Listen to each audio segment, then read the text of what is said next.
Date आज 9 जून 2021। इस class में हम ये सब टॉपिक कवर करेंगे। उसके बाद हम क्वेश्चन करेंगे जो कुछ करंट अफेयर और स्टैटिक पोर्शन पे बेस्ड होंगे। फर्स्ट टॉपिक क्या है अपना, एशिया पैसिफिक इकोनॉमिक कॉपरेशन। ये एक ऑर्गेनाइजेशन है जी, जिसमें एशिया पैसिफिक रीजन के जो कंट्रीज आते हैं वो इसके सदस्य कंट्रीज हैं, मेंबर हैं।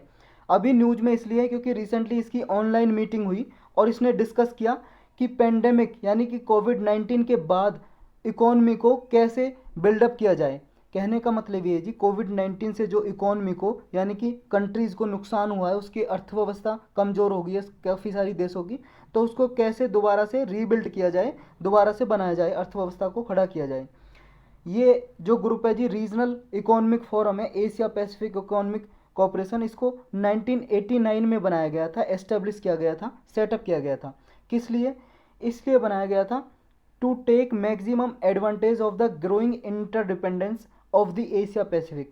एशिया पैसिफिक रीजन आप जानते ही हो, देखो जी ये है वर्ल्ड मैप, ये आपका एशिया है और ये आपका पैसिफिक रीजन है जी, पैसिफिक रीजन। तो एशिया पैसिफिक रीजन में जो भी कंट्रीज़ लगती हैं यहाँ पे, इन कंट्रीज़ में आसपास के जो भी देश हैं, यहाँ पे इकोनॉमी को कैसे ग्रो किया जाए, यानी कि ये एशिया पैसिफिक की जो कंट्री हैं एक दूसरे के ऊपर इंटरडिपेंडेंस है, मतलब निर्भर हैं जी एक दूसरे के ऊपर।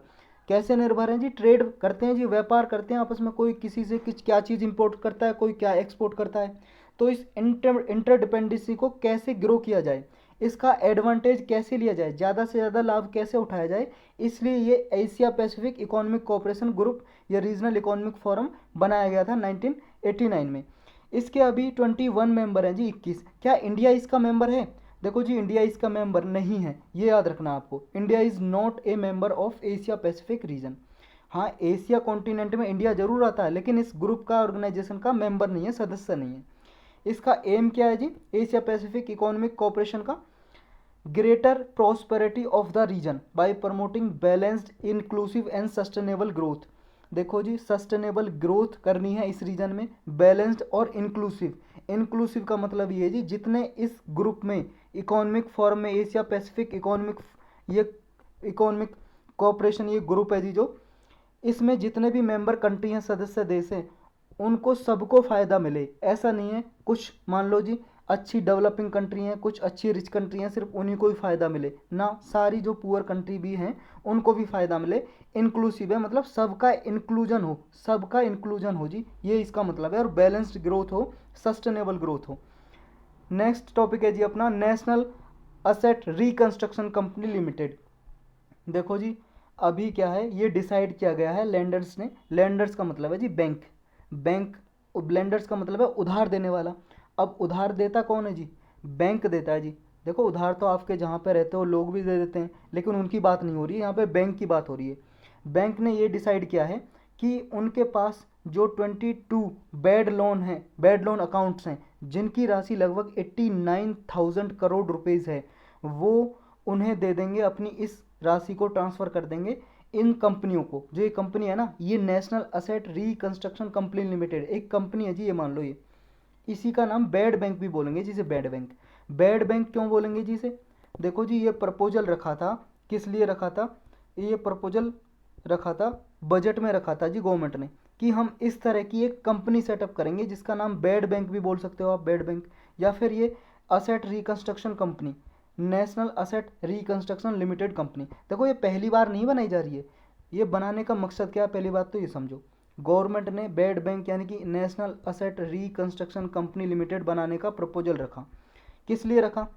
देखो जी, आपको पता होगा बैंक से बहुत सारे लोग पैसे लेके चले जाते हैं और वापस नहीं लौटाते, और मान लो विदेशों में चले जाते हैं बहुत सारे लोग। जैसे आपको सिद्धार्थ मालिया का नाम पता होगा, या आपको पता होगा जी जो नीरव मोदी डायमंड का जो व्यापारी है जी, अभी उसके बारे में न्यूज़ थी कुछ दिन पहले। तो ये लोग क्या करते हैं, बैंक से उधार लेते हैं, कम से कम बहुत ही राशि होती है जी, 5,000 करोड़ में, या आप लगा लो जी बहुत सारी कैपिटल इन्होंने कर लीजिए, उधार ले ली, बोरो कर लिया बैंक से, लेकिन वापस नहीं दे पाते ये। अब वापस नहीं दे पाते और यहाँ से भाग जाते हैं जी, इंडिया से। अब आपको पता होना चाहिए जी, देखो जी, इंडिया का जो लॉ बना है, कानून, समझ रहे हो, इंडिया का कानून जो बना है लॉ, वो तभी उन्हीं लोगों पे लागू होगा जी जो इंडिया की टेरिटरी में रह रहे हैं। कहने का मतलब है जी इंडिया की टेरिटरी लक्षद्वीप भी है, अंडमान निकोबार भी है, मतलब इंडिया का जहाँ पे लॉ चलता है, इंडिया की जो भी टेरिटरीज हैं, जो भी एरिया है, क्षेत्र है, अगर उसके अंदर कोई लोग रह रहा है, उसके ऊपर इंडिया के लॉ यानी कि कानून लागू होंगे। लेकिन अगर इंडिया की टेरिटरी से बाहर किसी भी देश में चला गया तो फिर इंडिया के लॉ उस पर काम नहीं करेंगे। इसलिए देखो जी, एक ट्रीटी की जाती है ये एक्स्ट्रा ट्रीटिशन ट्रीटी होती है जी, वो मतलब प्रत्यर्पण संधि बोलते हैं हिंदी में, प्रत्यर्पण संधि, एक्स्ट्रा ट्रीटिशन ट्रीटी बोलते हैं संधि। तो इसमें क्या है जी, जैसे किसी कंट्री से कर लिया जी इंडिया ने मान लो यूके के साथ कर लिया, तो जब ये कोई भी इंसान इंडिया से क्राइम करके, अपराध करके अगर यूके में चला गया, तो अगर संधि ये ट्रीटी कर रखी है जी इंडिया ने यूके के साथ, तो यूके की गवर्नमेंट उसे वापस इंडिया में भेज देगी, जो भी क्रिमिनल अपराधी क्राइम करके गया है। अगर नहीं की हुई है ट्रीटी पे साइन, दोनों कंट्रीज के बीच में कोई ट्रीटी नहीं है जी इस तरह की, तो फिर क्या है, फिर मुश्किल होती है जी उसे वापस बुलाना, उस क्रिमिनल को जो चला गया बाहर, समझ गए हो। तो अभी ऐसे ही बहुत सारे लोग ने बैंक का कर्जा लिया और बाहर चले जाते हैं और लौटा नहीं पाते, और वो जो लोन नहीं लौटा पाते वो बन जाता है जी बैंक के लिए एनपीए, बैंक के लिए बन जाता है जी एनपीए, यानी कि नॉन परफॉर्मिंग असेट। इसी को बोलते हैं जी बैड लोन्स बोलते हैं जी इसी को, यानी कि ऐसा लोन जो दिया गया लोगों को लेकिन वापस नहीं लौटाया, समझ गए हो, वापस नहीं लौटाया इन्होंने। तो क्या करते हैं जी, अब इस एनपीए को, अब देखो जी बैंक का सारा जो है ना माइंड इस पे चला जाता है कि एनपीए को कैसे रिकवर किया जाए, क्योंकि भाई साहब करोड़ों में ये 10,000 कोई 10,000 करोड़ रुपए लेके नहीं लौटा था, कोई 5,000 करोड़ रुपए लेके नहीं लौटा था, समझ रहे हो, इतने सारी कैपिटल होती है, राशि होती है, रुपीज़ होते हैं। अब बैंक का सारा ध्यान चला जाता है कि एनपीए को कैसे रिकवर किया जाए, और आगे वो अपना बिजनेस भी क्या है जी बढ़ा नहीं पाता बैंक, कि और सारे लोगों पे ध्यान दे, क्योंकि वो इसी में बिजी रहता है कि एनपीओ को कैसे निकाला जाए इन लोगों से। अब इसी चीज़ को हैंडल करने के लिए गवर्नमेंट ने प्रपोजल रखा जी, बहुत पहले भी रखे थे, एक एआरसी नाम से जी, असेट रिकंस्ट्रक्शन कंपनी, जिसको बैड बैंक भी बोलते थे इसको भी, या पैरा बैंक भी बोलते थे।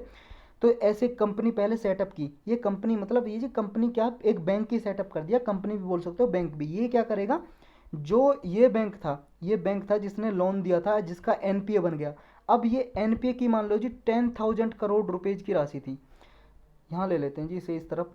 देखो जी मान लो बैंक था कोई, ये बैंक मान लो पीएनबी बैंक था जी, पंजाब नेशनल बैंक के 10,000 करोड़ जी एनपीए बन गया 10,000 करोड़ रुपीज़ एनपीए बन गया, नॉन परफॉर्मिंग असेट्स, यानी कि बैड लोन्स जो वापस नहीं लौटा रहे।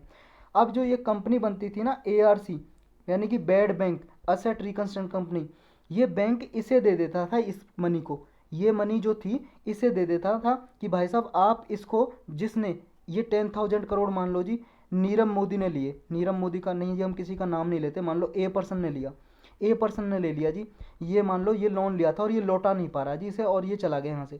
अब ये क्या करेगी जी, ये बैंक जो पीएनबी था ये कहेगा कि भाई साहब एआरसी बैड बैंक, आप ऐसा करो, जो ये 10,000 करोड़ रुपीज़ हैं आप इसे ले लो और इस आदमी से आप रिकवर करो, समझ गए। जैसे आपने पुरानी मूवीज़ में देखा होगा ना, फिल्मों में, एक जैसे मान लो कोई आदमी है ए, इसने बी आदमी को लोन दिया, अब ये वापस नहीं लौटा पा रहा, और फिर वहाँ पे उसके आसपास जो कोई बड़ा गुंडा रहता था उसके पास जाते हैं कि भाई साहब आप इससे मेरा लोन वापस दिला दो, मैं आपको कुछ भी देने के लिए तैयार हूँ। अब ये इसे मारता पीटता है, लोन लेके आता है इससे वापस, और ये इसके लिए ए आदमी, जो ये सी आदमी है, सी आदमी ने लोन दिलाया, क्योंकि ये बॉडी बिल्डर है, बॉडी बनाता रहता है और बहुत ही तगड़ा आदमी है। अब ये क्या जी इसे डिस्काउंट देगा, इसे मान लो जी इसके पास मान लो 1,000 रुपये थे, अब इसने जी मान लो 100 रुपये इसे दे दिए और इसने 1,000 रुपये इससे लेके इसको दे दिया, यानी कि 100 रुपये का फ़ायदा हो गया और इसे 900 रुपये मिल गए। पहले क्या जी इसको 1,000 ही नहीं मिल रहे थे, कम से कम 900 रुपये तो मिल गए इसे 100 रुपये देने के बाद। ऐसा ही हिसाब किताब कुछ इनका जी एआरसी का।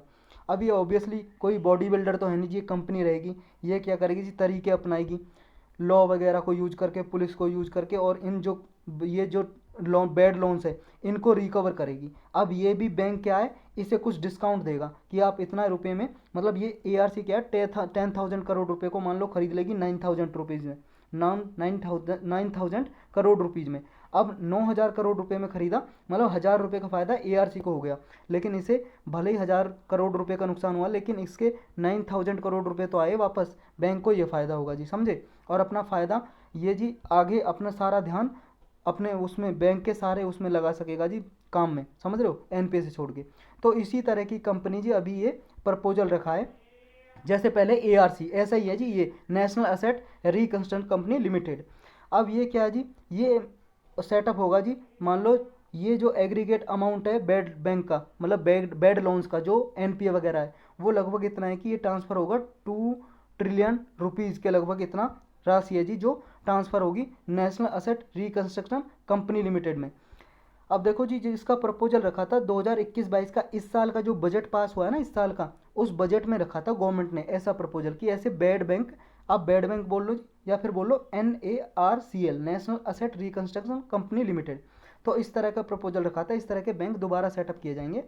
और ये प्लान रखा था कि ये क्या है जी, जो भी मान लो 500 करोड़ या उससे ऊपर के लोन हैं, बेड लोन्स हैं, बेड लोन्स को एनपीए भी बोल सकते हो, नॉन परफॉर्मिंग असेट्स, जो बैंक से लोन ले लिए और वापस नहीं लौटाते, ऐसे को बोलते हैं बेड लोन्स। उनके अगर किसी आदमी के पास 500 करोड़ या ऊपर से लोन है, किसी कंपनी के पास, किसी आदमी के पास, तो वो उसके लिए क्या है, एक स्ट्रक्चर तैयार होगा और जिसमें एआरसी एएमसी ये बनाई जाएंगी, asset reconstruct company, asset management company.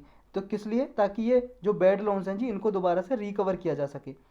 तो ये न्यू एंटिटी जो बनेंगी national asset reconstruction company limited, ये क्या बनेंगी जी, दोनों पब्लिक और प्राइवेट सेक्टर बैंक के कोलैबोरेशन से बनेंगी, दोनों के सहयोग से बनेंगी ये नई कंपनी।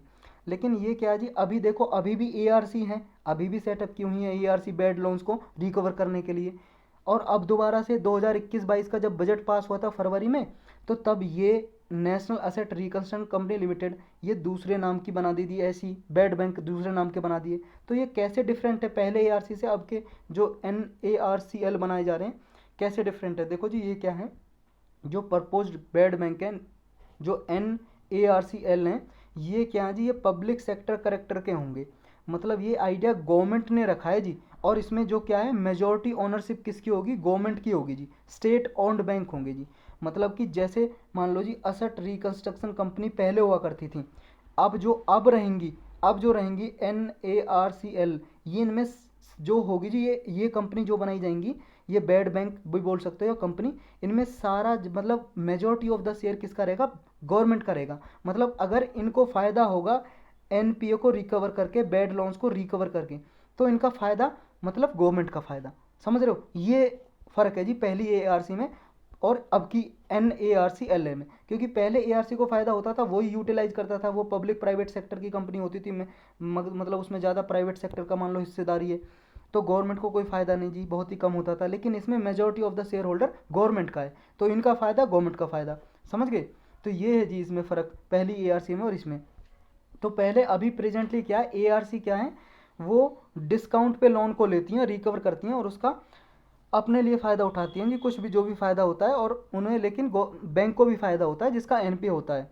तो ये गवर्नमेंट बैंक एआरसी क्या करेंगी जी, ये will have deep pocket two by out big accounts. इनके पास क्या है जी, एक तो राशि बहुत सारी होगी, ये बैंक के जो बेड लोन्स बनाए जी उसको खरीद लेंगी बैंक से, जो बेड लोन्स है एनपीए उसको बैंक से खरीद लेंगी और रिकवर करेंगी, यही बात लिखी है जी इसमें। अब देख लो जी, ये पहले जो एआरसी थी ये क्या है, इसको समझ लेते हैं। वैसे तो हमने समझ लिया एआरसी क्या होती है, असेट रिकंस्ट्रक्शन कंपनी।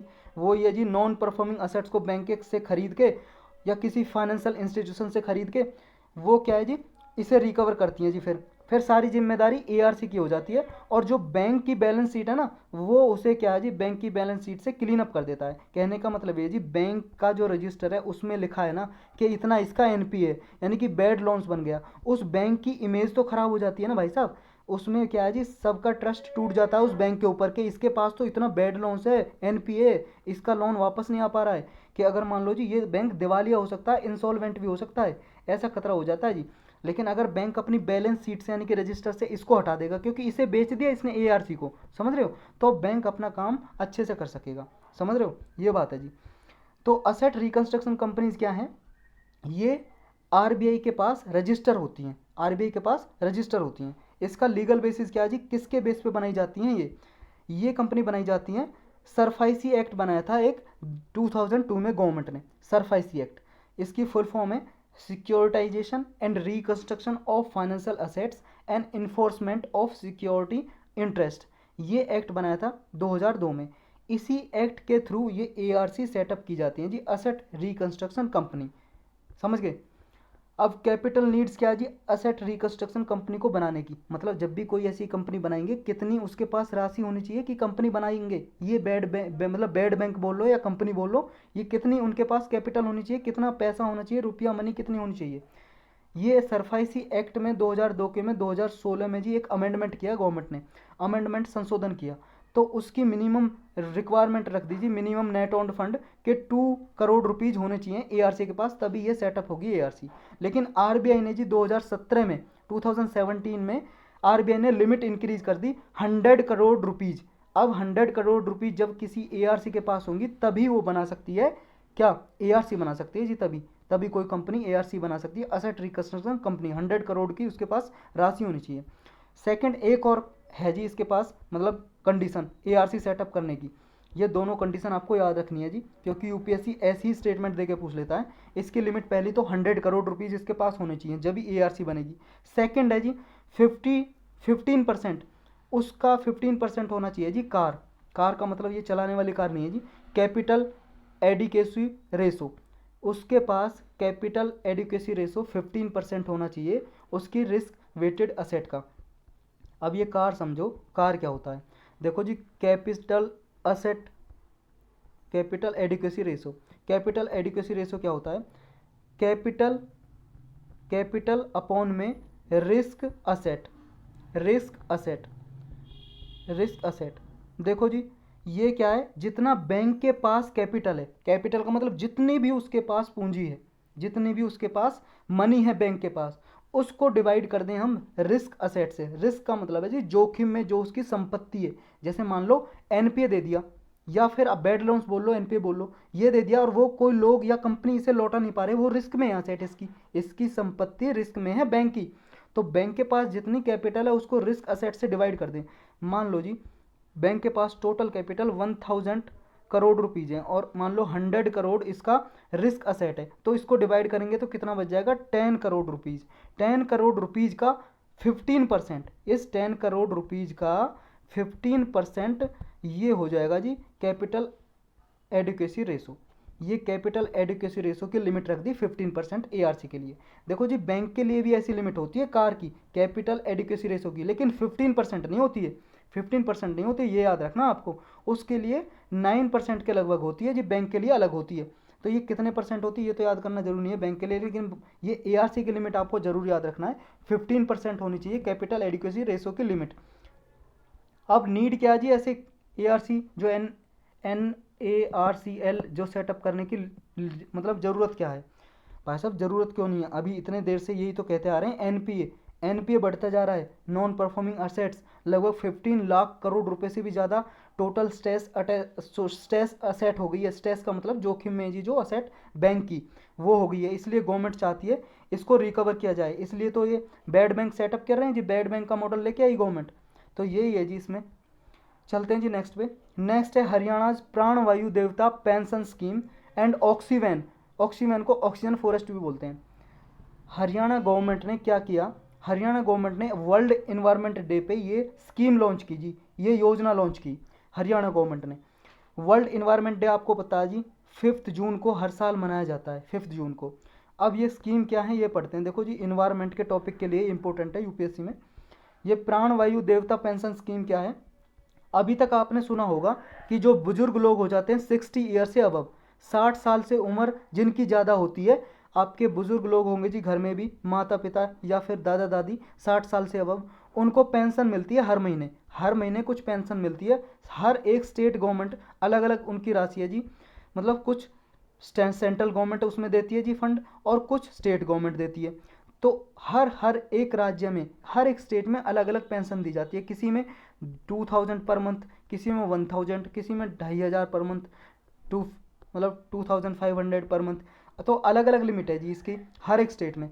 तो अब ये पेंशन क्या है जी, अब ये पेंशन पेड़ों को भी दी जाएगी, ट्रीज को, जी हाँ सही सुना आपने, पेड़ों को ट्रीज को दी जाएगी, ऐसे ट्रीज को जो 75 ईयर से अबव है, मतलब जिस पेड़ की उम्र 75 साल से ज़्यादा का पुराना पेड़ है उसको दी जाएगा। ये इनिशिएटिव इसलिए चलाया गया है, क्यों दिया जा रहा है, प्राणवायु देवता बोला गया है इसको, प्राणवायु, क्योंकि ये ऑक्सीजन देता है पेड़, और उस ऑक्सीजन की वजह से आप जीवित रहते हो। और ऑक्सीजन की क्या कीमत है, अभी लोगों को समझ आई कोरोना में क्या हुआ कि ऑक्सीजन की कमी हो गई, और 200 का जो सिलेंडर है वो 2000 में बिक रहा है, समझ गए। तो इसलिए हरियाणा गवर्नमेंट ने कहा है कि भाई साहब जो 75 साल से पुराने पेड़ हैं, जिन लोगों ने वो बचा के रखे हैं और उनकी सेवा कर रहे हैं, तो ऐसे पेड़ों को जो प्रोड्यूस करते हैं, ऑक्सीजन भी देते हैं, पॉल्यूशन को भी रिड्यूस करते हैं ये, क्योंकि ये क्या है, CO2 को एब्जॉर्ब कर लेते हैं, तो पॉल्यूशन को भी रिड्यूस करते हैं, और साथ साथ शेड भी देते हैं जी, छाया भी देते हैं आपको, और फल भी देते होंगे, फ्रूट जो फल वाला है। तो ऐसे पेड़ों को जो 75 साल से अबव हैं उनका सम्मान किया जाएगा जी, सम्मान। और उनके सम्मान में जी क्या किया जाएगा, 2500 रुपये पर एनम, पर ईयर, एक साल में 2500 रुपये दिया जाएगा उन्हें पेंशन के तौर पे इस स्कीम में। तो ऐसे ट्री को आइडेंटिफाई किया जाएगा कि जो भी लोकल पीपल इन की देखभाल करने के, लुक्ड आफ्टर का मतलब है जी देखभाल करने के लिए जिम्मेदार हैं, जो इन्वॉल्व हैं, जिम्मेदार हैं, या लोकल पीपल जो रहते हैं जी, इनकी सेवा करते हैं, इनकी देखभाल करते हैं इन पेड़ों की, उनको जी ये 2500 रुपये दिए जाएंगे पेंशन के रूप में हर साल। तो ये जो पेंशन है ये इंक्रीज भी हो सकती है जी एवरी ईयर, जैसे ओल्ड एज सम्मान पेंशन स्कीम है, इसी तरह से जी ये दी जाएगी जैसे बुजुर्ग लोगों को पेंशन दी जाती है। ये पेंशन कौन देगा जी, अर्बन लोकल बॉडीज़ डिपार्टमेंट देंगे जी, आपके जो म्यूनसिपल कॉरपोरेशन है या आपका म्यूनसिपाल्टी हैं ऐसे जी देंगे। और ये प्रमोट करेंगे जी, ज़्यादा से ज़्यादा ट्री वगैरह लगाएं, ये प्रमोट करेंगे इससे। अब एक नई स्कीम है जी ऑक्सीवैन, इसको ऑक्सीजन फॉरेस्ट भी बोल सकते हो। देखो जी आप सबको पता होगा हरियाणा में सबसे कम फॉरेस्ट एरिया है। हरियाणा में जब भी फॉरेस्ट रिपोर्ट आती है जी, हर 2 साल में फॉरेस्ट रिपोर्ट आती है, स्टेट फॉरेस्ट रिपोर्ट, और हरियाणा में सबसे कम फॉरेस्ट है जी, सबसे कम पेड़ है, सबसे कम ट्री जंगल है जी। तो इसी को देखते हुए हरियाणा गवर्नमेंट ने बोला है कि ऑक्सीवैन एक ऐसी स्कीम होगी जिसमें कम से कम 3 करोड़ ट्रीज लगाए जाएंगे, 3 करोड़ ट्रीज, हाँ जी 3 करोड़ पेड़ लगाए जाएंगे। और ये कम से कम जो भी हरियाणा की जितनी भी भूमि है, लैंड है, 8 लाख हेक्टेयर की लैंड है जी हरियाणा की लगभग, उसका 10% एरिया में ये ट्रीज लगाए जाएंगे, पेड़ लगाए जाएंगे। तो ये जो वैन होंगे जी, ऑक्सीवैन क्या है, मतलब कि पेड़ लगाना, फॉरेस्ट लगाना। These van will house different varieties of plant and trees, तरह तरह की अलग अलग वेराइटीज़ के प्लांट और ट्रीज लगाए जाएंगे, पेड़ पौधे। तो यही था जी, इसमें चलते हैं नेक्स्ट पे। नेक्स्ट है अपना Supreme Court urge to stop illegal adoption. Urge का मतलब होता है जी अपील करना। सुप्रीम कोर्ट ने अभी कहा है कि भाई साहब जो अवैध तरीके से आप बच्चों को अडॉप्ट कर रहे हो, बच्चों को गोद ले रहे हो, इसको रोका जाए, ऐसा बोला है सुप्रीम कोर्ट ने। सुप्रीम कोर्ट ने क्यों बोला जी, क्योंकि national commission for protection of child right है, इसने इंटरवीन किया अभी। इसने कहा कि कोविड-19 की वजह से कुछ लोग बच्चे, मतलब कुछ लोग मर गए और बच्चे उनके अनाथ हो गए, दोनों के मतलब बच्चों के या तो पेरेंट्स मर गए जी, दोनों के दोनों माता पिता, या फिर कोई एक पेरेंट्स मर गया, तो ऐसे बच्चे क्या है जी जो अनाथ हो गए, ऑर्फन हो गए, ऐसे बच्चों को इलीगल तरीके से अडॉप्ट किया जा रहा है, प्राइवेट इंडिविजुअल या ऑर्गेनाइजेशन के थ्रू उन्हें अडॉप्ट किया जा रहा है, गोद लिया जा रहा है। तो ये जो कमीशन है, national commission for protection of child rights, इसने कंप्लेंट की है जी। इसकी कंप्लेंट को देखते हुए सुप्रीम कोर्ट ने अपील की है कि भाई साहब जैसा भी ये अवैध तरीके से गोद लिया जा रहा है बच्चों को, इसको रोका जाए। इशू क्या है जी, इशू ये है, national commission protection for child right ने ये डेटा दिया अभी कि 3621 बच्चे अनाथ हो चुके हैं, ऑर्फन हो चुके हैं, जिनमें से 26,000 मतलब और क्या जी 26,176 जो बच्चे हैं, चिल्ड्रन हैं, वो लॉस्ट हो चुके हैं जी, क्योंकि मतलब उन्होंने या तो अपने बच्चे मतलब अपने पेरेंट्स, अपने माता पिता को खो दिया है, और 274 चिल्ड्रन को छोड़ दिया गया है जी, या तो मतलब उनके माता पिता हैं उन्हें छोड़ दिया गया, बच्चे खो गए हैं या तो मिसिंग हो गए हैं। ये डेटा दिया है 1 अप्रैल 2021 से जून 5 2021 के बीच का डेटा है जी। इतने बच्चे के इफेक्ट पड़ा है, इम्पैक्ट पड़ा है, प्रभावित हुए हैं पेंडेमिक की वजह से, कोरोना की वजह से। और NCPCR ने रिसीव किए हैं जी बहुत सारी कंप्लेंट, किसके रिगार्डिंग, जो इंडिविजुअल, प्राइवेट इंडिविजुअल या ऑर्गेनाइजेशन जो बच्चों को इलीगल तरीके से गोद ले रहे हैं, तो ऐसी कंप्लेंट्स आई हैं, शिकायत आई हैं NCPCR के पास। अब सोशल मीडिया भी पोस्ट कर रहा है जी, सर्कुलेट कर रहा है, ये बच्चों के नाम वगैरह दिखा रहा है। तो ये सोशल मीडिया जो बच्चों को दिखा रहा है ना, ये वॉयलेट करता है जी जुवेनाइल जस्टिस एक्ट को। एक एक्ट बनाया था जी गवर्नमेंट ने 2015 में, जुवेनाइल जस्टिस एक्ट, इसमें अमेंडमेंट किया था 2015 में, संशोधन किया था इस एक्ट में। तो इस एक्ट का, इस कानून का उल्लंघन करता है जो सोशल मीडिया बच्चों के नाम वगैरह डिटेल वगैरह दिखाता है, क्योंकि ये एक्ट प्रोहिबिट करता है, रोकता है कि आप किसी भी बच्चे की, चिल्ड्रन की, जो अनाथ है, ऑर्फन है, कुछ कैसा भी है, उसकी आइडेंटिटी डिस्क्लोज नहीं करोगे, मतलब पब्लिक में नहीं बताओगे उसके बारे में, ना ही उसके नाम के बारे में, ना ही उसके स्कूल के बारे में, ना ही उसकी एज, एड्रेस, कोई भी इंफॉर्मेशन आप डिस्क्लोज नहीं करोगे, बताओगे नहीं पब्लिक डोमेन में। ये एक्ट का उल्लंघन होगा अगर बताओगे, तो इसलिए ये न्यूज़ में आया जी ये सब मैटर। अब प्रोसीजर क्या है जी, मान लो किसी बच्चे को, ऑर्फन बच्चा है जी कोई, मान लो चिल्ड्रन है जी, कोई ऑर्फन हो गया, अनाथ हो गया, तो क्या क्या प्रोसीजर है, क्या क्या किया जा सकता है जी उसके लिए। देखो जी, अगर आप भी सहायता करना चाहते हो किसी ऐसे बच्चे की, तो आप, हाँ जी, आपके पास इतने पैसे तो नहीं होंगे कि आप उसे पाल सको, या ना भी, गरीब हो आप भी, तो लेकिन कुछ सहायता कर सकते हो आप बिना पैसे के भी। वो क्या सहायता है, वो 4 तरीके की सहायता है जी, 4 एजेंसी हैं जिनको आप इन्फॉर्मेशन दे सकते हो ऐसे बच्चे के रिगार्डिंग। एक हेल्पलाइन नंबर है 1098, ये चाइल्ड लाइन हेल्पलाइन है। कभी भी आपको बच्चा दिखे ऐसा रोड पे कोई भी, तो आप इस हेल्पलाइन पे खबर कर सकते हो, वो आएंगे जी और बच्चे को लेके चले जाएंगे।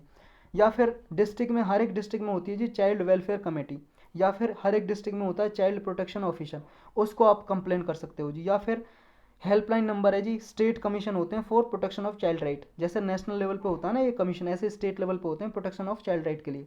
तो ये 4 वेज हैं जी, इन पे जाके कहीं पे भी आप शिकायत कर सकते हो और बच्चे की जानकारी दे सकते हो। फॉलोइंग दिस, जो चाइल्ड वेलफेयर कमेटी होती हैं जी, ये जो हर एक डिस्ट्रिक्ट में बनी होती है चाइल्ड वेलफेयर कमेटी, ये बच्चे को असेस करेंगी जी, मूल्यांकन करेंगी, और उस बच्चे को इमिडिएटली क्या करेंगी, स्पेशलाइज्ड एडॉप्शन एजेंसी को दे देंगी। जो एजेंसी ऐसी बनाई गई हैं बच्चों के देखभाल के लिए, उनको दे देंगी, जो अडॉप्शन के लिए देती हैं बच्चों को गोद लेने के लिए।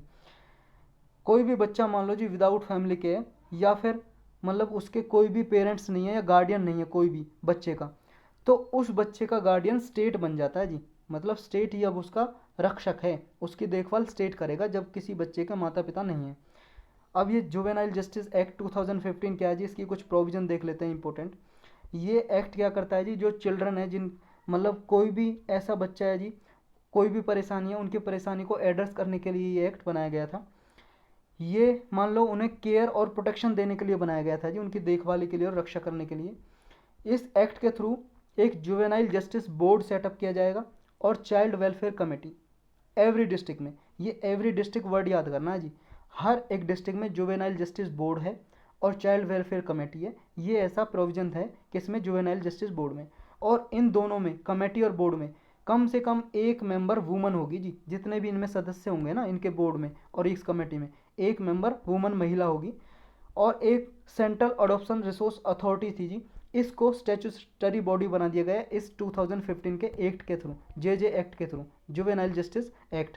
जुवेनाइल का मतलब समझते हो ना आप, जुवेनाइल बोलते हैं जी किशोर अवस्था को, जुवेनाइल, जुवेनाइल बोलते हैं किशोर अवस्था को, जो आपकी लगभग 14 से 18 के बीच में जो एज होती है उसको बोलते हैं जुवेनाइल, या एडलो वो भी बोलते हैं जी। एक दूसरा वर्ड और है मैं भूल गया उसे। देखो जी, ये जो इसमें एक सेंट्रल अडॉप्शन रिसोर्स अथॉरिटी होगी, जो स्टैट्यूटरी बॉडी होगी, जो क्या करेगी जी, ये जो भी अडॉप्शन के रूल्स वगैरह, नियम वगैरह, ये अथॉरिटी बनाएगी, और इसकी परमिशन लेनी पड़ेगी आपको बच्चे को गोद लेने के लिए। और जितने भी चाइल्ड केयर इंस्टीट्यूशन है जी, या तो स्टेट गवर्नमेंट के इंस्टीट्यूशन है, या वॉलंटरी किसी ने, या नॉन गवर्नमेंटल ऑर्गेनाइजेशन है जी, एनजीओ उन्होंने बनाए हुए हैं, उनको इस एक्ट के पास होने के, जैसे जुवेनाइल जस्टिस एक्ट आया था जी 2015 में, इसके पास जब हुआ, इम्प्लीमेंट हुआ, लागू हुआ, उसके इम्प्लीमेंट होने के 6 महीने के बाद, मतलब 6 महीने के अंदर अंदर, विद इन द 6 मंथ, 6 महीने के अंदर अंदर, ये हर एक ऐसे इंस्टीट्यूशन को जो बच्चों की देखभाल करता है, बच्चों के नाम पे खोला हुआ है, ऑर्फनेज खोला हुआ है, कोई अनाथालय है, उनको 6 महीने के अंदर अंदर इस एक्ट में रजिस्टर कराना पड़ेगा। ये मैंडेटरी है जी, मैंडेटरी का मतलब अनिवार्य है रजिस्टर कराना। तो ये वर्ड याद करना है आपको, यूपीएससी ऐसे वर्ड देके पूछ लेती है कि मैंडेटरी है क्या 6 महीने के अंदर रजिस्टर कराना, जी हाँ बिल्कुल है। तो यही था जी इस एक्ट में। चलते हैं नेक्स्ट पे। नेक्स्ट है G7 कॉर्पोरेट टैक्स डील। ये क्या है, देखो जी पहले G7 को समझो आप। G7 क्या है, G7 एक 7 कंट्रीज़ का ग्रुप है जी, एक ऑर्गेनाइजेशन है, ये समझ लो ग्रुप है 7 कंट्रीज़ का। कौन कौन सी कंट्री हैं, USA, कनाडा आपका है जी, यूके, फ्रांस, जर्मनी, इटली और है जी जापान। ये 7 कंट्री हैं। ये बाद में जी G7 से G8 भी बन गया था, इसमें एक रसिया कंट्री इन्वॉल्व कर लिया था। लेकिन उसके बाद क्या हुआ, रसिया ने 2014 के लगभग, यूक्रेन एक कंट्री है यूक्रेन, यूक्रेन से उसका एक टेरिटरी था क्रीमिया, क्रीमिया हड़प लिया था फोर्स के बल पे, क्रीमिया को हड़प लिया था, कैप्चर कर लिया था फोर्स के बल पे, सेना के बल पे रसिया ने छीन लिया था यूक्रेन से। उसके बाद G8 में से रसिया को निकाल दिया गया 2014 के बाद, और फिर से G8 G7 बन गया, फिर से G8 G7 बन गया, और अब इसके 7 कंट्री हैं। यूक्रेन देखना चाहते हो वर्ल्ड मैप पे, ये देख लो यूक्रेन, ये रसिया जी आपका, रसिया के साइड में ये यूक्रेन पिंक कलर का दिखाई दे रहा होगा, इससे हड़प लिया था क्रीमिया, इसी का पार्ट हुआ करता था पहले, अब रसिया का है। तो इस G7 ने अभी क्या प्रपोजल रखा है, इसने कहा है कॉरपोरेट टैक्स डील रखी है, इसने कहा है पूरे वर्ल्ड के लिए, पूरे वर्ल्ड के लिए एक कॉरपोरेट टैक्स होना चाहिए। कॉरपोरेट टैक्स बोलते हैं जी किसी की कंपनी पे इनकम पे, किसी कंपनी की इनकम पे जो टैक्स लगता है ना, टैक्स लगता है, उस टैक्स को बोलते हैं कॉरपोरेट टैक्स। इसके नाम में छुपा है कॉरपोरेट, कॉरपोरेट का मतलब है कंपनी, कोई भी कॉरपोरेशन, उस पर जो टैक्स लगता है कॉरपोरेट टैक्स। अभी हर एक, ये क्या है, हर एक कंट्री में, हर एक देश में अलग अलग है, लेकिन G7 कंट्रीज़ के फाइनेंस मिनिस्टर की मीटिंग हुई, उन्होंने ये प्रपोजल रखा, और आगे भी ये एग्रीमेंट हो सकता है जी। G20 की फाइनेंशियल मिनिस्टर की मीटिंग होने वाली है, और सेंट्रल बैंक गवर्नर है जो G20 के, G20 से यूपीएससी ने 2020 में, देखो G20 ग्रुप है, G20 का 2020 में ही क्वेश्चन पूछा, क्या कॉम्बिनेशन बैठाया यूपीएससी ने, नहीं, यूपीएससी ने प्री में पूछा जी G20 के मेंबर कौन कौन से हैं, ऐसा क्वेश्चन पूछा, सिर्फ मेंबर, और इसके 20 मेंबर हैं जी, मतलब 19 मेंबर हैं इसके, प्लस एक यूरोपियन यूनियन है, यूरोपियन यूनियन आपको पता है जी, ग्रुप है यूरोप कंट्रीज़ का, और ये इसलिए इसको 20 मेंबर बोलते हैं, जिसके 20 मेंबर है G20 के। इसमें कुछ डेवलप्ड कंट्री भी हैं, डेवलपिंग कंट्रीज़ भी हैं। इसमें जो फाइनेंशियल मिनिस्टर हैं इसके और सेंट्रल बैंक गवर्नर हैं, इस ये मीटिंग करने वाले हैं जी जुलाई में। तो ये भी कुछ ऐसा ही प्रपोजल रखेंगे कि ऐसा वर्ल्ड वाइड एक कॉरपोरेट टैक्स अपनाया जाए, जो कंपनियों से एक ही टैक्स लिया जाए, ऐसा प्रपोजल रखा है। हाईलाइट क्या है जी, नई डील की जो G7 ने अभी प्रपोजल रखा है, ये इसलिए रखा है ताकि जो टैक्स अवॉइडेंस है इसको काउंटर करने के लिए। कंपनी क्या करती हैं जी, कंपनी टैक्स नहीं भरती हैं, कंपनी टैक्स नहीं भरती हैं, क्यों नहीं भरती हैं, क्या गवर्नमेंट के से ज़्यादा पावर है कंपनीज़ की, कंपनीज़ की ज़्यादा पावर नहीं है जी। मान लो फॉरेन कंट्रीज़ से, मान लो कोई कंपनी आई, फॉरेन कंपनी, फॉरेन कंट्रीज़ से, तो फॉरेन कंट्रीज से जैसे मान लो कोई कंपनी आई और उसने इंडिया में कंपनी खोल ली, इंडिया में कंपनी खोल ली, अब ये क्या करेगी जी, कंपनी मान लो ए कंपनी आई, तो ये क्या करेगी, इंडिया में मान लो इसको 10,000 करोड़ का फ़ायदा हो रहा है, और मान लो इंडिया में इसको भरना कॉरपोरेट टैक्स 30%, मान लो 30% भरना है, तो 30% के हिसाब से इसको कितना देना पड़ेगा, लगभग आप ही लगाओ जी, 30% से कितना देना पड़ेगा, 3,000 करोड़, मतलब 10,000 करोड़ ये प्रॉफिट कमा रहा है, और 3,000 करोड़ ये टैक्स में ही दे देगा। अब कंपनी का 3,000 करोड़ जी ऐसे ही चला गया। अब ये कंपनी क्या करती हैं जी, बहुत चालाकी दिखाती हैं। ये कंपनी क्या करती हैं, जैसे मान लो और बहुत सारी कंपनी, मान लो मॉरिशस, मतलब कंट्री हैं बहुत सारी, जैसे मॉरिशस का कंट्री का देश का नाम सुना होगा, या कैरिबियन कंट्री है जी, कैरिबियन, यूएस के पास कैरिबियन सी है, उसके आसपास की कंट्रीज़ को कैरिबियन कंट्रीज़ बोलते हैं जी। देखना चाहते हो तो देख लो आप, ये देखो जी कैरिबियन सी, यहाँ पे नॉर्थ अमेरिका, साउथ अमेरिका के पास ये कैरिबियन सी है, इसके पास की कंट्रीज़ को बोलते हैं कैरिबियन कंट्री। तो ये जो कंट्रीज़ हैं जी, यहाँ पे टैक्स बहुत कम होता है, मान लो यहाँ पे 30% इंडिया में, मान लो वहाँ पे 5% है या 10% है, तो वहाँ पे क्या करते हैं जी, इनकी कंपनीज खोल लेती हैं अलग। ए जो कंपनी है अपनी ब्रांच खोल लेगी कहाँ पे, कैरिबियन कंट्रीज में, मॉरिशस में अपनी ब्रांच ही खोल लेगी, मान लो A1 खोल लिया। अब ये प्रॉफिट अपना 10,000 करोड़ मान लो ये ट्रांसफ़र कर देगी, 10,000 करोड़ में से 9,000 करोड़ कहाँ पे ट्रांसफ़र कर देगी, मॉरिशस या कैरिबियन कंट्रीज़ में। अब इसे टैक्स 9,000 करोड़ पे देना पड़ेगा इस कंट्री में, कैरिबियन कंट्रीज़ में या मॉरिशस में मान लो यहाँ पे 5% है तो 5% देना पड़ेगा। अब सोचो आप, इंडिया में सिर्फ देगी 1,000 करोड़ रुपीज़ पे टैक्स, यानी कि 30% टैक्स देगी इस पर, लगभग कितना हो जाएगा आपका 300 करोड़। सोचो कितना बचा लिया इसने, जहाँ 3,000 करोड़ थे एक जीरो ही हटा दी, ऐसे ट्रांसफ़र कर देती हैं। इस तरह के फ्रॉड को, टैक्स अवॉइडेंस को रोकने के लिए ऐसा प्रपोजल रखा है जी G7 कंट्रीज़ ने। ये एग्रीमेंट कमिट्स करता है कि एक ग्लोबल लेवल पे 15% का ऐसा टैक्स होना चाहिए कि कॉरपोरेट से 15% टैक्स लिया जाए ग्लोबल लेवल पे। अब नीड क्या पड़ी जी, ऐसी कि नीड यही पड़ी जो अभी आपको कहानी सुनाई है ना, ये कंपनी क्या करती हैं, ये कंपनी अपना शिफ्ट कर देती हैं जी प्रॉफिट, जिसकी वजह से अपना टैक्स बचा लेती हैं, टैक्स अवॉइड कर देती हैं। अब फोकस क्या है जी इस प्लान का फोकस ये है, मिनिमम रेट रहेगा इसका, जिसकी वजह से क्या है, ये एड्रेस कर सकेगा low effective rate of tax sold out by the sum of the world's biggest corporation. देखो जी बहुत सारी कंपनी ऐसी होती हैं वर्ल्ड में जी, बहुत बड़ी बड़ी कंपनियां, ये क्या करती हैं, जो उनका टैक्स रहता है जी बहुत ज़्यादा किसी कंपनी में देना पड़ता है। जैसे मान लो जी अमेरिका की बहुत सारी बड़ी बड़ी कंपनी, जैसे एप्पल, अल्फ़ाबेट। अल्फ़ाबेट जी गूगल की पेरेंट कंपनी है। ये गूगल जो निकल के आया अल्फ़ाबेट से निकल के आया। फेसबुक, ये जो कंपनी है इनको क्या है जी, इनके लिए एक लो रेट हो जी, लो इफेक्टिव रेट हो, ऐसा प्रपोजल इसलिए रखा है क्योंकि अभी इन्हें बहुत सारी कंट्रीज में, मान लो जी इंडिया में जैसे मान लो 30% देना पड़ता है, किसी में जी 25% किसी देश में टैक्स देना पड़ता है। तो ये चाह रहे हैं जी, इस प्लान का फोकस ये है क्योंकि आपको पता है G7 ने ये प्रपोजल रखा। G7 में कौन है जी, यूएस, कनाडा, समझ गए, यूके, इनकी बड़ी बड़ी कंपनी है पूरे वर्ल्ड में। अब ये चाह रहे हैं इनकी कंपनी को कम टैक्स देना पड़े, लो इफेक्टिव रेट हो जी टैक्स का, इसलिए ये प्रपोजल रखा है जी। अब इससे जी इशू क्या है जी, प्रॉब्लम क्या है, देखो प्रॉब्लम ये है कि आपको पता होना चाहिए हर एक कंपनी जी, हर हर एक जो कंपनी नहीं, कंट्री, हर एक कंट्री देश है वो सॉवरेन है जी जो, और उसका सॉवरेन राइट होता है जी कि किसी भी कंपनी पे कितना टैक्स लगाना वो खुद कंट्री डिसाइड करेगी, हम अपने देश में किसी कंपनी पे कितना टैक्स लगाएंगे। तो उनकी सॉवरेंटी के एक तो अगेंस्ट है जी ये नेशनल टैक्स पॉलिसी के, समझ रहे हो, उनके उसका इम्पीच करती है, मतलब उल्लंघन करती है उनकी सॉवरेंटी को। नेक्स्ट क्या है जी, ये कंट्री क्या है जी, किसी भी पॉलिसी कोई भी अपने हिसाब से बना सकती हैं ताकि वो फ़ायदा ले सकें इनसे। तो एक ये भी नुकसान है। अब ये खुद क्या है जी, इनकी मतलब राइट का अगेंस्ट है एक तरह से टैक्स लगाने के, मतलब पहले पॉइंट का ही एक्सप्लेनेशन है, दूसरा पॉइंट भी। नेक्स्ट क्या है, global minimum tax rate will do little to tackle tax evasion. ऐसा देखा जा रहा है कि ये ग्लोबल मिनिमम जो टैक्स लगाया जा रहा है 15% का, ये बहुत ही कम चांस होंगे कि कंपनीज टैक्स इवेजन ना करें। टैक्स इवेजन वही है जो अपने प्रॉफिट को शिफ्ट कर देती हैं दूसरी कंट्रीज़ में, दूसरे देश में, और टैक्स बचा लेती हैं। तो बहुत ही कम चांस देखे जाएंगे क्योंकि मान लो किसी कंट्रीज़ में मान लो इसको साइन ना कर जी, ऐसा प्रपोजल ना माने, तो ये कंट्रीज़ क्या करेंगी जी, फिर ऐसी कंट्रीज़ में जाके शिफ्ट कर देंगे अपना प्रॉफिट जहाँ पे कम टैक्स है। तो ऐसा भी देखने को मिल सकता है।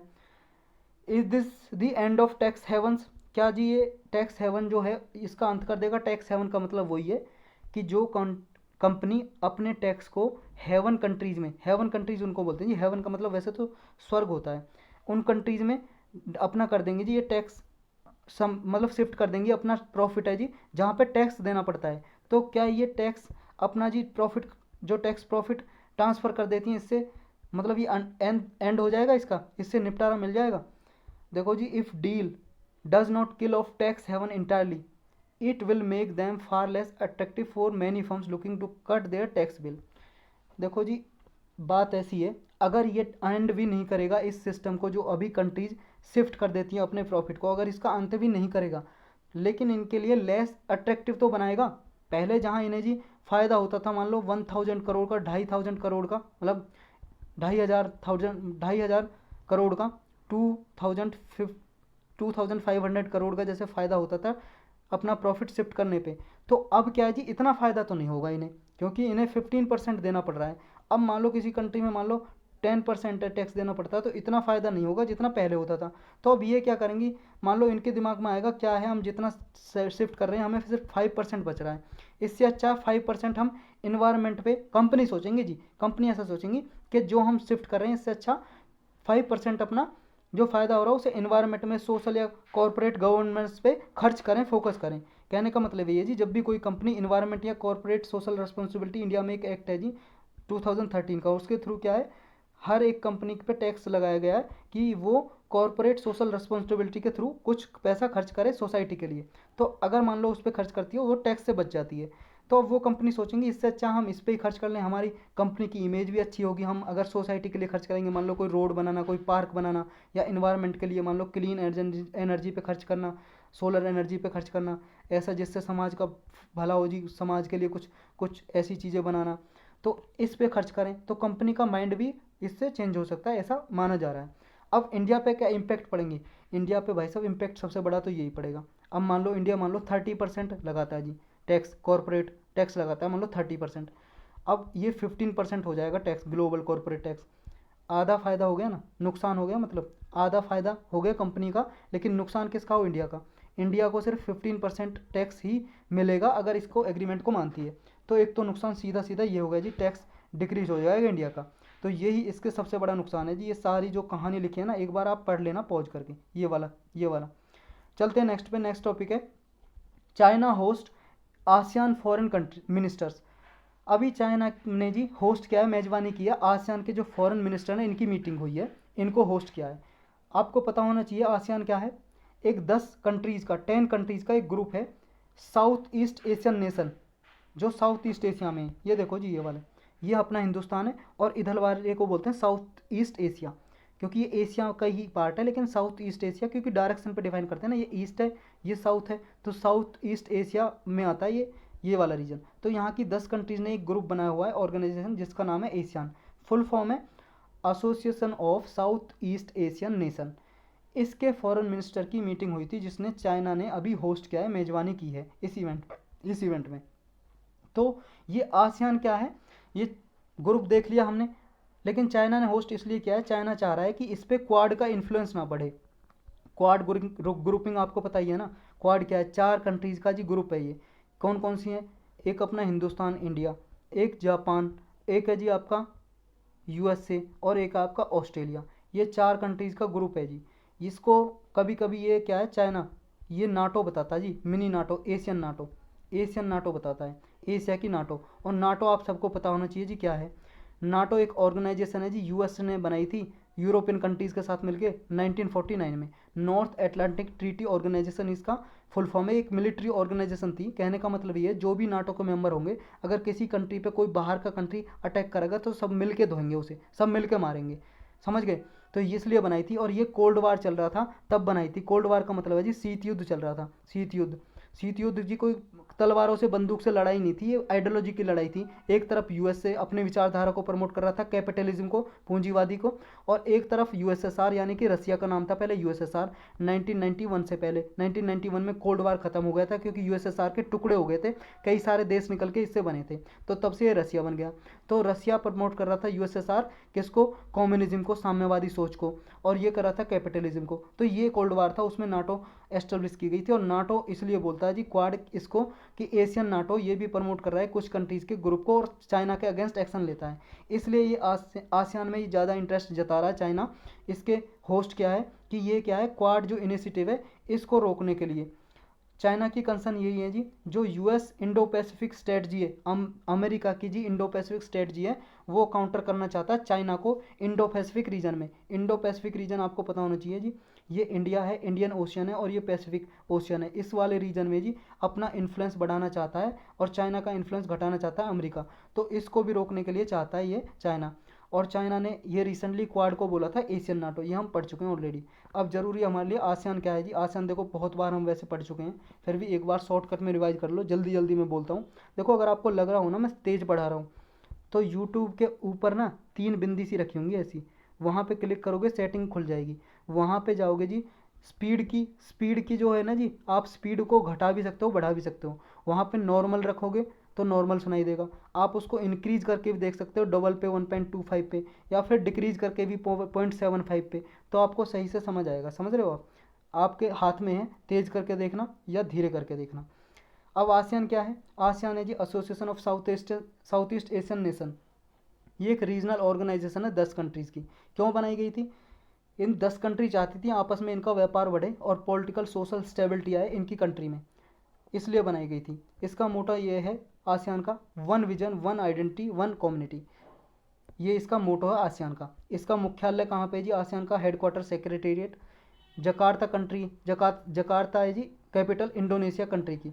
इंडोनेशिया कहाँ पे है, इंडोनेशिया ये जी, ये वाला ऑस्ट्रेलिया के साइड में, ये देखो जी ऑरेंज कलर का इंडोनेशिया है। ये ऑरेंज कलर का जितना भी दिखाई दे रहा ना, ये वाला पार्ट, ये वाला पार्ट, ये इंडोनेशिया।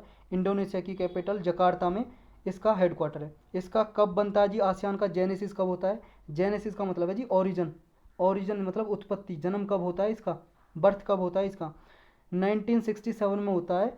कब, आसियान डिक्लेरेशन के थ्रू एक घोषणा पत्र जारी करते हैं, बैंकॉक में एक मीटिंग होती है, उसका नाम रख देते हैं बैंकॉक डिक्लेरेशन, बैंकॉक घोषणा पत्र। तो उसके द्वारा बनाया गया ये 1967 में आसियान। इसके फाउंडिंग फादर कौन है जी, जब ये बना था इसके सिर्फ इंडोनेशिया, मलेशिया, फिलीपींस, सिंगापुर और थाईलैंड, ये 5 कंट्री इसके मेंबर थे, लेकिन बाद में और 5 कंट्री जोड़ दिए गए, और अब इसके 10 मेंबर हैं जी, 10 मेंबर। ये Brunei, Cambodia, Indonesia, Laos, Malaysia, Myanmar, Philippines, Singapore, Thailand, Vietnam, ये सारी कंट्री हैं जी। ये वर्ल्ड मैप पे देख सकते हो इंडिया के साइड में, ये Myanmar, Thailand, Laos, Vietnam, Cambodia, ये 5 कंट्री होगी। मलेशिया हो गया जी आपका, सिंगापुर, इंडोनेशिया, फिलीपींस और ब्रुनई, ये 10 कंट्री हैं जी। ये 10 कंट्री, ये कंट्री पूछ सकता है जी आपसे, जैसे 2020 के यूपीएससी प्रीलिम में यूपीएससी ने पूछा कि G20 के मेंबर बताओ कौन कौन से, 4 ऑप्शन दे दिया, उनमें कौन कौन से नहीं है, कौन कौन से हैं। ऐसे इनमें भी पूछ सकता है। 10 कंट्री हैं, कोई ज़्यादा मुश्किल नहीं है, मैप पे आप देखोगे तो एक बार में याद हो जाएगा। सिग्निफिकेंस क्या है जी आसियान का इंडिया के लिए?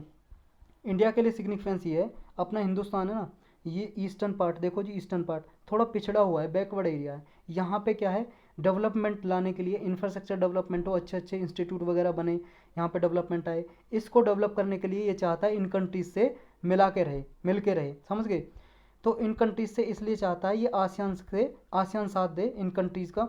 ये कंट्री हैं जी, ये आसियान के मेंबर हैं, और आसियान का इसलिए इंटरेस्ट लेता है इंडिया भी, कि जो इसकी एक्ट ईस्ट पॉलिसी है, एक्ट ईस्ट पॉलिसी इसलिए है कि नॉर्थ ईस्ट रीजन को डेवलप किया जाए इन कंट्रीज़ के साथ, जो हमारे ईस्टर्न नेशन है। ईस्ट में जी जैसे जापान हो गया, ये सारी कंट्री हो गई, इन कंट्रीज़ के साथ मिलके इस रीजन का डेवलपमेंट किया जाए। तो आसियान का भी इसलिए जी एक्ट ईस्ट पॉलिसी में इंडिया की में प्रमोट करेगा, इसके लिए फ़ायदा है इंडिया के लिए, मतलब आसियान का इसलिए फ़ायदा है। आसियान इसलिए भी नेसेसरी है, जो सागर विजन है हमारे इंडिया का, एक सागर विजन है जी, जिसकी फुल फॉर्म है security and growth for all in the region. जो इंडियन ओशियन रीजन है उसमें इंडिया चाहता है, इंडियन ओशियन रीजन के आसपास जितनी भी कंट्री बॉर्डर लगाती हैं, ये इंडियन ओशियन है जी, इस इंडियन ओशियन के आसपास जितनी भी कंट्री बॉर्डर लगाती है, ये सब कंट्री की ग्रोथ हो, कोई भी बैकवर्ड ना रहे, डेवलप करें। तो इनको डेवलप करें, एक साथ इनकी सिक्योरिटी भी हो, सुरक्षा भी और ग्रोथ करें। तो आसियान इसके लिए हेल्पफुल हो सकता है। नेक्स्ट फ़ायदा ये जी, अभी आपको सबको पता है कोविड-19 की वजह से इकोनॉमी जो रिकवरी की बहुत धीरे से हो रही है, तो सप्लाई चेन ना बिगड़े, सप्लाई चेन में रेजिलियंस रहे, पोस्ट कोविड-19 के बाद भी, मतलब कोविड-19 के बाद भी अच्छी इकोनॉमी ग्रोथ करे और इकोनॉमी का डाइवर्सिफिकेशन हो, तो इस वजह से भी ये आसियान हेल्पफुल है। इंडिया क्या है जी, 4th लार्जेस्ट ट्रेडिंग पार्टनर है आसियान का, लगभग इसका ट्रेड है इंडिया का आसियान कंट्रीज से USD 86.9 बिलियन का। USD मतलब अमेरिका का जो डॉलर है, उसमें इतने बिलियन का इसका व्यापार है आसियान कंट्री से इंडिया का। जो इंडिया है जी, उसने प्रपोज किया है 2012 में स्ट्रेटजिक पार्टनर बना लिया है आसियान को। उससे पहले 1992 में सेक्टरल डायलॉग पार्टनरशिप थी इंडिया और आसियान के बीच में, लेकिन अब इंडिया और आसियान के बीच में ये स्ट्रेटजिक पार्टनरशिप है। ये प्रपोजल रखा है इंडिया ने 2012 में। तो यही था आज के लेक्चर में, इतने ही टॉपिक थे। अब क्वेश्चन करेंगे जी कुछ इस पे बेस्ड करंट अफेयर पे। देखो जी, मॉडल टीनेंसी एक्ट हमने पढ़ा था 2021 का। ये क्या था, अभी एक ड्राफ्ट तैयार किया था सेंट्रल गवर्नमेंट ने। किसने तैयार किया था, कौन सी मिनिस्ट्री ने, वो आप बताओगे, क्योंकि इसमें ना ऑप्शन में पूछा गया, मैं अभी नहीं बताऊंगा। एक मिनिस्ट्री है जी, उसने सेंट्रल गवर्नमेंट की मिनिस्ट्री ने ड्राफ्ट तैयार किया था। कहने का मतलब ये है कि एक मॉडल एक्ट बना दिया, और सारे स्टेट को कहा कि भाई साहब अपने स्टेट में आप इम्प्लीमेंट करना चाहते हो तो इसे कर दो। क्यों बनाया था जी मॉडल एक्ट, क्यों नहीं बोला स्टेट इसको इम्प्लीमेंट करें? क्योंकि जी जो लैंड है ना, लैंड वो स्टेट सब्जेक्ट है, मतलब 3 लिस्ट है ना 7 शेड्यूल में, उसमें आती हैं जी स्टेट लिस्ट, सेंट्रल लिस्ट और कंकरेंट लिस्ट। स्टेट लिस्ट में जितने भी सब्जेक्ट हैं उसमें सिर्फ स्टेट गवर्नमेंट ही लॉ बना सकती है नॉर्मल कंडीशन में, यानी कि लैंड स्टेट लिस्ट में और स्टेट गवर्नमेंट बना सकती है। और लैंड से आधारित है ये मॉडल टीनेंसी। टेनेंसी का मतलब है जी किराएदारी, जैसे आप रेंट पे मकान लेते हो ना, उसके लिए एक एक्ट बनाया था कि जो मालिक और किराएदार के बीच में डिस्प्यूट ना हो, इसके लिए अभी ये सेंट्रल गवर्नमेंट ने एक मॉडल एक्ट बनाया, ड्राफ्ट तैयार किया है, ताकि स्टेट गवर्नमेंट ऐसे एक्ट को लागू कर सके अपने स्टेट में। तो स्टेट के ऊपर अब ये है जी उसका डिस्क्रिप्शन, वो माने ना माने, क्योंकि लैंड स्टेट सब्जेक्ट है। और 7th शेड्यूल में एक सेंट्रल लिस्ट होती है जिसमें कुछ सब्जेक्ट हैं सेंट्रल गवर्नमेंट ही लॉ बना सकती है, और एक होती है जी कंकरेंट लिस्ट जिसमें स्टेट गवर्नमेंट और सेंट्रल गवर्नमेंट दोनों लॉ बना सकती हैं। लेकिन अगर दोनों का लॉ किसी का सेम सब्जेक्ट बना हुआ है तो सेंट्रल गवर्नमेंट, आपको पता है ज़्यादा पावरफुल है, तो सेंट्रल गवर्नमेंट का लॉ ही प्रिवेल करेगा, मतलब सेंट्रल गवर्नमेंट का लॉ ही कानून माना जाएगा अगर सेम सब्जेक्ट पे किसी पे लॉ बना है, सेंट्रल गवर्नमेंट का भी और स्टेट गवर्नमेंट का भी। तो ये अब इसके बारे में बताना जी, मॉडल टीनेंसी एक्ट 2021 के बारे में करेक्ट स्टेटमेंट कौन सी है। ये जो एक्ट है अभी ड्राफ्ट किया है ministry of housing and urban affair ministry ने। ये क्या है जी, प्रोस्पेक्टिवली लागू होगा, मतलब जिस दिन ये एक्ट बन जाएगा किसी एक्ट में उसी दिन से लागू होगा, पास्ट डेट से लागू नहीं होगा, समझ रहे हो। जो अभी मान लो किसी के बीच में एग्रीमेंट हो रखा है किराएदार और मालिक के बीच में, वो अभी लागू नहीं होंगे, जब एक्ट पास हो जाए उसके बाद के जो एग्रीमेंट होंगे उस पर लागू होगा। प्रोस्पेक्टिवली का मतलब ये है। और एक होता है रेट्रोस्पेक्टिवली। रेट्रोस्पेक्टिवली का मतलब होता है पास्ट डेट से लागू होना, चाहे पिछले कितने भी एक्ट हैं उसे लागू कर देते हैं पास्ट डेट से, तो लेकिन ये प्रोस्पेक्टिवली होगा। Act seeks to cover urban as well as rural area. जो एक्ट है जी दोनों पे, शहरी अर्बन एरिया, रूरल ग्रामीण क्षेत्र में, दोनों में लागू होगा। बताना है कौन से करेक्ट हैं। तीनों के तीनों करेक्ट हैं जी, डी आंसर करेक्ट हो जाएगा। एक्सप्लेनेशन हमने अच्छी तरह से देख ली है। नेक्स्ट पे चलते हैं। आपको बताना है साइक्लोन के बारे में कुछ इन्फॉर्मेशन करेक्ट बतानी है कौन सी है। पहली कह रही है नॉर्मली साइक्लोन जी जब लैंड पे आते हैं तो वीक हो जाते हैं, कमज़ोर होता है। आपको बस सबको पता होना चाहिए साइक्लोन चक्रवात कहाँ बनते हैं, ओशन में बनते हैं। जैसे ये मान लो लैंड पे आ गए हैं तो मॉइस्चर का क्या है जी, इनमें से मॉइस्चर का जो आता है ना, मॉइस्चर ओशन से, वो कट हो जाता है, इसकी वजह से वीक हो जाते हैं। तो क्या ये सही है? हाँ जी बिल्कुल सही है। अभी एक्सप्लेनेशन भी देख लिया। नेक्स्ट आपको बताना सही है गलत है, एक तो मैंने बता दिया। नेक्स्ट कह रहा है जब भी मान लो कोई साइक्लोन आया है, साइक्लोन आया इंडियन लैंड पे, तो ये साइक्लोन वेस्टर्न डिस्टर्बेंस जो आती है उससे भी इसको प्रभाव पड़ सकता है। और साइक्लोन की जो इन्फ्लुएंस है वो इंक्रीज हो सकती है इंटेंसिटी लैंड पे भी। जैसे लैंड पे आते ही साइक्लोन वीक हो जाता है, अगर मान लो वेस्टर्न डिस्टर्बेंस आ गई उसके बाद, तो वेस्टर्न डिस्टर्बेंस के बाद इसे मॉइस्चर मिल जाता है और साइक्लोन कमज़ोर नहीं पड़ता, बारिश करता रहता है लगातार। अब आपको बताना जी करेक्ट कौन सा है। दोनों के दोनों करेक्ट हैं जी, सी। वेस्टर्न डिस्टर्बेंस याद रखना, ये भी इन्फ्लुएंस कर सकता है। इन्फ्लुएंस का मतलब है जी इम्पैक्ट डालना, अफेक्ट डालना, प्रभाव डालना। तो इसको इंटेंसिटी को, इसकी तीव्रता को बढ़ा सकता है साइक्लोन की, और ज़्यादा बारिश हो सकती है अगर वेस्टर्न डिस्टर्बेंस आ गया। वेस्टर्न डिस्टर्बेंस क्या होना, पूरा डिटेल में जानना, ज्योग्राफी की प्लेलिस्ट में जाओ और पूरा देखो जी, साइक्लोन और एंटी साइक्लोन वेस्टर्न डिस्टर्बेंस पूरा समझ आ जाएगा। यूपीएससी ने 2020 में भी क्वेश्चन पूछा और कई बार, आप 10 साल के क्वेश्चन उठा कर पूछोगे कम से कम 7 से 8 बार क्वेश्चन पूछे जी। तो ये मैं देखो, एक बात देख लो आप, पूरा सिलेबस आपको रटने की कोई ज़रूरत नहीं है। बहुत सारे लोग करा रहे हैं जी पीएचडी यूट्यूब पे। आपको पीएचडी करनी है ना, उनके चैनल देखो। आपको पूरे ज़िंदगी भर पीएचडी करते रह जाओगे, यूपीएससी नहीं क्लियर कर पाओगे, क्योंकि यूपीएससी का सिलेबस किसी का बाप क्लियर, मतलब पूरा कंप्लीट नहीं कर सकता यूपीएससी का सिलेबस। इतना है यूपीएससी का सिलेबस। कहने का मतलब ये, यूपीएससी का जो चेयरमैन है ना, उसे भी नहीं पता होगा जो क्वेश्चन पूछे जाते हैं यूपीएससी में, कुछ ऐसे क्वेश्चन होते हैं। तो आपको कैसे स्मार्टली प्ले करना है यूपीएससी के साथ, कैसे? अगर स्मार्टली प्ले करोगे तो जल्दी पास हो जाओगे, नहीं तो लटके रह जाओगे। 60% सिलेबस ऐसा है जी यूपीएससी का, जिससे 90% क्वेश्चन इससे आते हैं, 60% सिलेबस से। और वो 60% सिलेबस कवर करना है आपको। और वो 60% ऐसा होता है लगभग जिसको जो न्यूज़ में रहता है। और मेरी कोशिश यही रहती है कि उस 60% सिलेबस को मैं न्यूज़ के, करंट अफेयर के थ्रू कवर कराऊँ। क्योंकि जो मान लो उसके पास्ट से भी कोई रिलेटेड इन्फॉर्मेशन है और प्रेजेंट भी कोई उसमें मान लो डेवलपमेंट हुआ है उस टॉपिक में, तो मैं सारा कवर करूँ। तो मेरी कोशिश ये रहती है। अब आपका ऑप्शन है जी, आपके पास चॉइस है। आपको पीएचडी करनी है तो कोई भी देखो, अगर आपको नॉर्मली ऐसे पढ़ना है तो लेक्चर देख सकते हो, आपकी मर्जी। इसका आंसर क्या है जी, डी बता दिया, और इसका सी बता दिया। नेक्स्ट पे चलते हैं जी। नेक्स्ट है जी अपना, consider the following statement regarding zero coupon bond. Zero coupon bond होता है जी, बॉन्ड क्या होता है पहले तो ये समझ लो। ये कागज है, इस पर लिखा है बॉन्ड, तो ये बॉन्ड हो गया। इस पर लिखा है जीरो कूपन बॉन्ड, ये जीरो कूपन बॉन्ड हो गया। जो जारी करता है जी, इशू करता है, इसका नाम लिखा होगा। और जितने राशि का है, मान लो 1000 रुपये का बॉन्ड है या 2000 रुपये का बॉन्ड है, इस पर लिखा होगा जी। समझ रहे हो? तो ये है जीरो कूपन बॉन्ड क्या होता है। ये थोड़ा डिफरेंट होता है, इसके बारे में आपको बताना जी।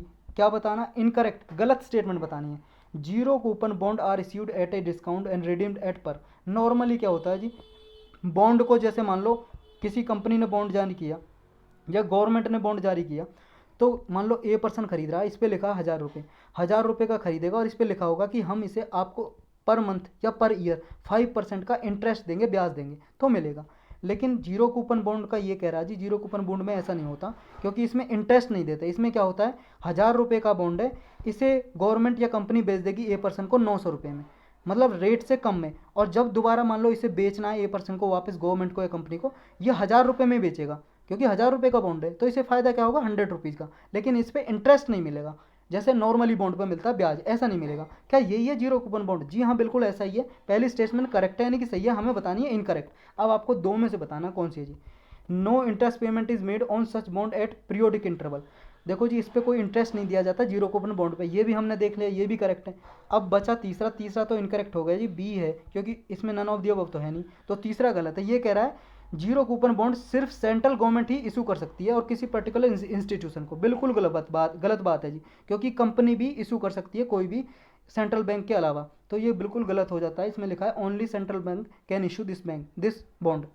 चलते हैं नेक्स्ट पे जी। नेक्स्ट बताना रेड टाइड। रेड टाइड क्या है? रेड टाइड एक एलगी का ही टाइप है जी। एलगी, एलगी आपको पता होगा जी, ग्रीन ग्रीन सी एलगी हो जाती है, लेकिन ये कुछ रेड कलर की दिखाई देती है, रेड टाइड बोल दिया। एलगी होती है जी, काई भी बोलते हैं, काई सुना होगा आपने, पानी में बन जाती है हरी हरी सी, green green. Red tide is a phenomena where certain phytoplankton species contain pigments and bloom such that human eye perceive water to be discolored। एक ऐसा फिनोमिना है जी, वाटर डिसकलर हो जाता है, कुछ कलर नहीं दिखाई देता, और फाइटोप्लैंक्टन यानी कि फाइटोप्लैंक्टन बोलते हैं, छोटी छोटी घास सी उग जाती है पानी में, तो ये उग जाती है और इसकी वजह से क्या है जी, ये एल्गी टाइप डेवलप हो जाता है, उसी को रेड टाइड बोलते हैं। क्या सही है? बिल्कुल सही है जी। ये जो they are scientifically referred as harmless algal bloom. ये क्या है जी, इनसे कोई नुकसान नहीं होता है। जो एल्गल ब्लूम होते हैं या एल्गी होती है, रेड टाइड होता है, इससे कोई नुकसान नहीं होता। आपको करेक्ट बताना है जी कौन सा, पहला दूसरा दोनों सही है, दोनों गलत। पहला तो मैंने बता दिया जी सही है, दूसरा बताओ जी आप। दूसरा गलत है जी, पहला ही सही है, क्योंकि ये हार्मलेस नहीं जी, नुकसान नहीं, बल्कि इनसे नुकसान भी हो सकता है जी, हार्मफुल हो सकती है जी, हार्मफुल नुकसान हो सकता है इनसे। नेक्स्ट है जी, रिसेंटली, देखो जी इतना बड़ा खुद पढ़ो आप, मैं बता रहा हूँ इसमें पूछा क्या है। इसमें पूछा है जी एलिफेंट कॉरिडोर से फ़ायदा क्या है, क्या बेनिफिट है, ये बताना है। The movement of elephant is essential to ensure that their population are genetically viable. Elephant corridor क्या होते हैं जी? देखो एलिफेंट कॉरिडोर होते हैं, मान लो ये जंगल है जी, फॉरेस्ट, यहाँ पे भी जंगल है, यहाँ पे बीच में रोड है, तो इस जंगल से यहाँ पे जाने के लिए कॉरिडोर गलियारा बना देते हैं, रोड बना देते हैं, या तो रोड के ऊपर से या रोड के नीचे से, समझ रहे हो, ताकि एलिफेंट इससे मूव कर सकें और एक्सीडेंट वगैरह ना हो इनका, और किसी ह्यूमन को भी नुकसान ना हो। तो इससे क्या, ये एलिफेंट कॉरिडोर से ये भी फ़ायदा होगा कि एलिफेंट की मूवमेंट जब होगी, इसलिए इंश्योर है, क्योंकि जेनेटिकली वाइबल है कि हो सके इनकी पॉपुलेशन आर जेनेटिकली वाइबल, इसलिए बनाया जाता है एलिफेंट की मूवमेंट को सेफ एलिफेंट कॉरिडोर के थ्रू। सेकंड कह रहा है it helps to regenerate forest on which other species like tigers depend. जो बाकी के फॉरेस्ट हैं जी, उनको भी अच्छे से रीजनरेट किया जाए, इसलिए ये एलिफेंट कॉरिडोर बनाए जाते हैं, जिन पे टाइगर भी डिपेंड करते हैं। आपको बताना जी करेक्ट कौन सा है। दोनों के दोनों करेक्ट हैं जी। देखो जी आपको पता है जंगलों में जी एक दूसरे जानवर कोई किसको खाता है, कोई किसको खाता है, तो टाइगर भी बहुत सारे स्पीसीज़ पे डिपेंड होता है, तो ये मूवमेंट होगा जी इनका, तो और भी फॉरेस्ट रीजनरेट हो सकेंगे, उनका भी फ़ायदा हो सकेगा। तो एलिफेंट कॉरिडोर का दोनों के दोनों स्टेटमेंट सही है जी, दोनों के दोनों बेनिफिशियल हैं। नेक्स्ट बताना ये आपको, पूसा डीकम्पोजर। पूसा डीकम्पोजर क्या है, करेक्ट स्टेटमेंट बतानी है इसके regarding. It is a fungi based liquid solution. एक लिक्विड होता है जी पानी की तरह, फंगी बेस्ड, फंगी से बना हुआ होता है। That can soften hard stubble. जो पैडी होता है ना जी, पैडी, धान की खेती करते हैं, और उससे धान निकालने के बाद जो चारा बचता है, समझ गए, डंठल बच गया जी, ये धान की खेती हो रही है, ऊपर इसके धान लगा हुआ है, ये झाड़ लिया, ये बच गया जी डंठल, इसको ही बोलते हैं स्टबल, स्टबल बोलते हैं, या आप बोल लो चारा बोल लो इसको, भैंसों को खिलाते हैं, बफेलो वगैरह को, पशुओं को, कैटल्स को। तो ये अगर ये पूसा डीकम्पोजर इस पर डालें तो इसको सॉफ्ट कर देता है, और सॉफ्ट करने के बाद इजीली ये सॉइल में मिल जाता है और इसका कंपोस्ट हो जाता है। इससे फ़ायदा क्या है? इससे फ़ायदा ये जी, जो किसान जला देते हैं ना, इसे जलाएंगे नहीं, क्योंकि अगर ये मान लो ये केमिकल डाल दिया इन पे, सॉल्यूशन डाल दिया, तो ये मिट्टी में मिल जाएगा, मिट्टी के जो न्यूट्रिएंट है वो भी इंक्रीज होंगे। It helps in retaining the essential microbes and nutrient in soil. Soil में पोषक तत्वों को इंक्रीज करेगा। नेक्स्ट, ये डीकम्पोजर क्या है जी, ये जो स्टेबल है, जो ये बचा है जी खेत में चारा बचा है, इसको 1 या 2 दिन में ही डीकम्पोज कर देगा, मतलब मिट्टी में मिला देगा गला के। आपको बताना जी करेक्ट कौन सा है, पहला दूसरा, पहला तीसरा, दूसरा तीसरा, या ऑल ऑफ द अबव। देखो जी पहला दूसरा करेक्ट है, तीसरा इनकरेक्ट है। पहले बिल्कुल सही है, हमने एक्सप्लेनेशन अच्छे से समझी, तीसरा इसलिए गलत है जी। अब आप ही बताओ, 1-2 दिन में अगर ये हो जाता, मिट्टी में मिल जाता, तो सारी परेशानी मिट जाती। परेशानी तो यही है जी, ये ज़्यादा टाइम लेता है, इसलिए तो किसान जला देते हैं स्टेबल को। ये कम से कम 20 से 25 दिन लेगा जी इसको, मतलब गला के मिट्टी में मिलाने में स्टेबल को 20 से 25 दिन लग जाएंगे, इसलिए गलत हो जाता पहला। चलते हैं नेक्स्ट पे जी। नेक्स्ट नहीं है, इतने ही थे आज, समाप्त लेक्चर।